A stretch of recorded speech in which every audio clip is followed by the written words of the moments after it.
मुल्क पाकिस्तान के सूबे केपीके के इलाके लोअर दीर में एक लड़का पाकिस्तान क्रिकेट टीम का हिस्सा बनने का ख्वाब देखा करता था, लेकिन ये ख्वाब पूरा करना आसान नहीं था। आज की कहानी पाकिस्तान क्रिकेट टीम के बॉलर नसीम शाह के बारे में है। नसीम शाह 15 फरवरी 2003 को लोअर दीर में पैदा हुए थे। इनका ताल्लुक एक पश्तून फैमिली से है।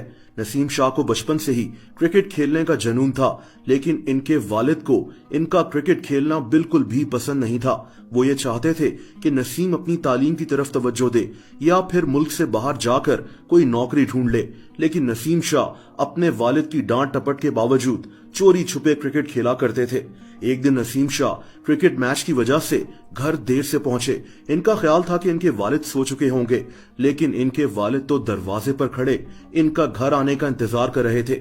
घर पहुंचते ही नसीम शाह के वालिद ने इनकी पिटाई लगा दी, लेकिन वालिद की पिटाई के बाद भी इनका क्रिकेट से लगाव कम नहीं हुआ।